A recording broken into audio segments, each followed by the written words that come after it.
Бичлэгээ эхлэхээс өмнө лайк дараарай. Йоо, за сайн байцгаана уу? Та бүхэндээ өглөө өдөр орой мэндийг хүргэе.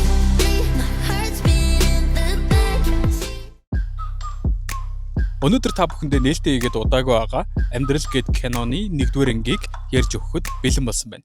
Энэхүү киноны найруулагчаар Ган Эрдэнэ ажилласан бол та бүхэн маань энэхүү киног Woo Original Cis-нээс үзэх боломжтой.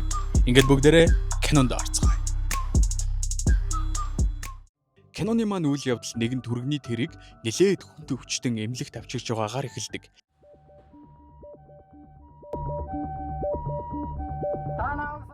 Эмчнэр орж ирж үзээд яаралтай тусламж үзүүлнэ. Энэ үед нэгэн эмчийнх нь бие нэлээд базаахгүй байгааг бид нар харна.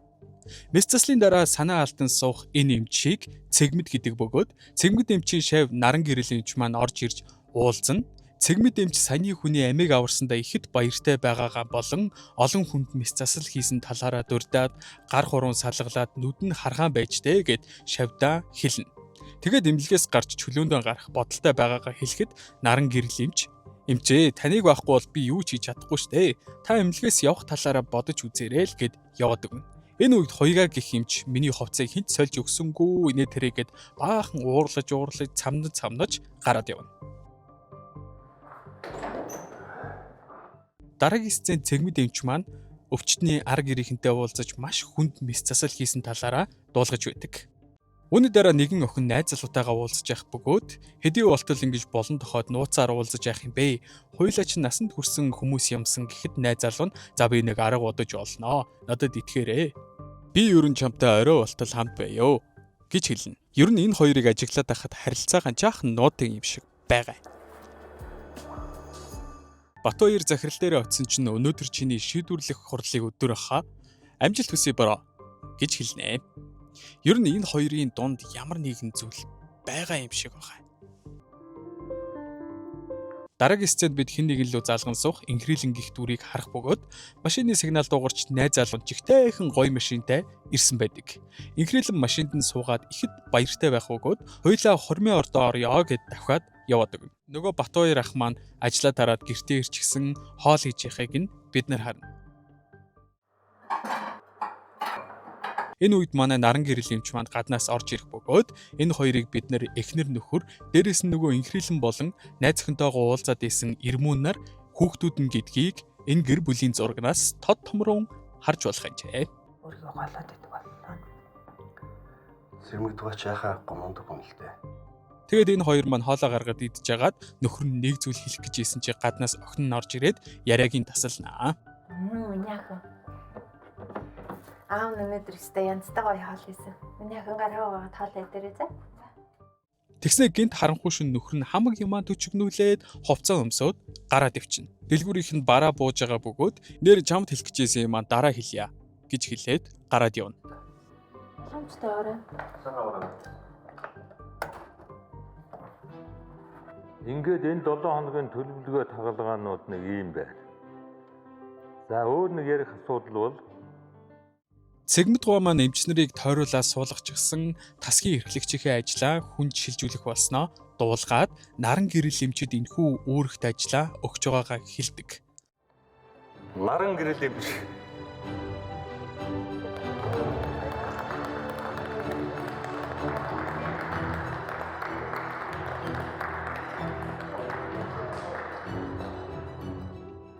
За баяр хүргэе. Яасаа ихтер гинтэн шийдвэр багш. Гинтийн байсан бол муу өвгөн багцаагаа өршөөгөөрэй. Энийг шиг бол. За.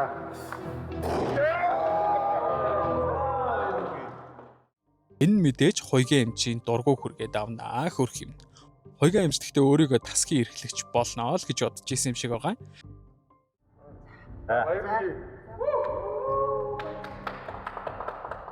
За тэгээд энэ баярт мөчөө наран гэрэл эмч маань хуваалцах гээд нөхрлүүгээ ярьсан нөхөр нь баярлж байгаа шинж алга.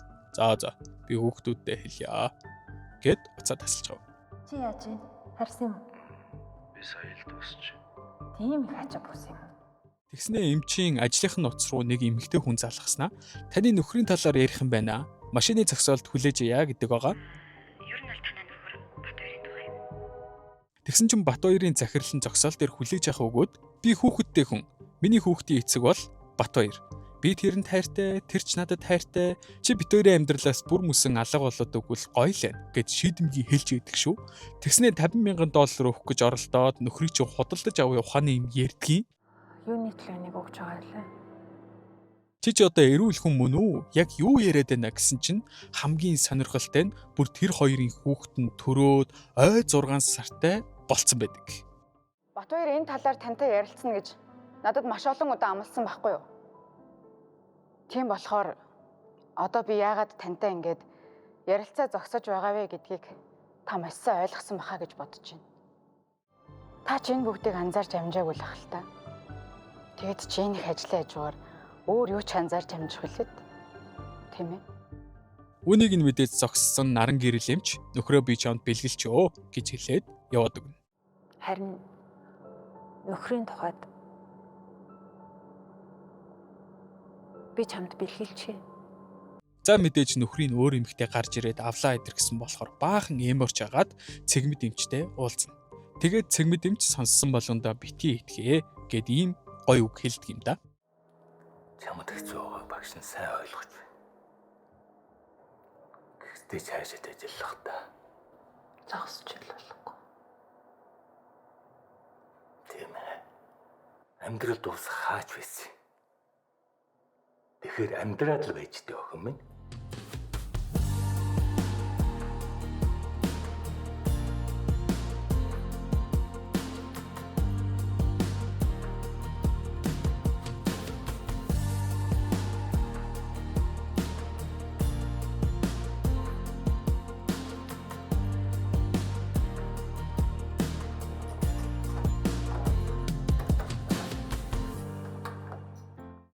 За тэгээд орой гэртээ ирсэн чинь Ирмүү аав хоёр нь ширээ засаад баяраа тэмдэглэх гээд байж идэг. За. Яасан. Тэгээд наран гэрэл эмч шууд нөхрөөсөө чи надад хэлэх гээд хэлж чадахгүй ямар нэгэн зүйл байгаа юм биш үү гэд тэгсэн чинь нөхөр нь чамтай уулзаа юу гэж хэлэхээс өөр юм хэлсэнгүй. Инхрил аа ногоон бол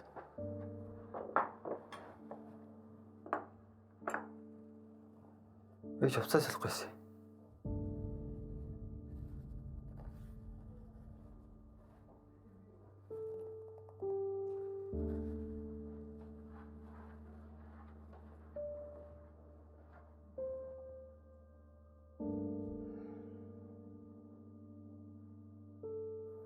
Одоо хүүхдүүдтэй юугаа хэлнэ? Би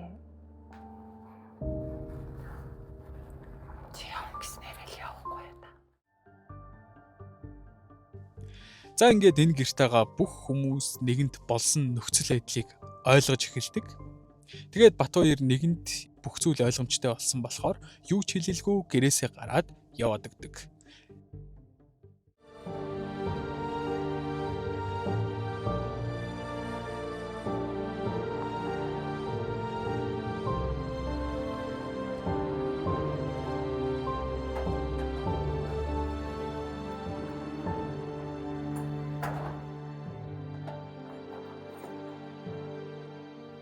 Юун гон ширээ засцیں۔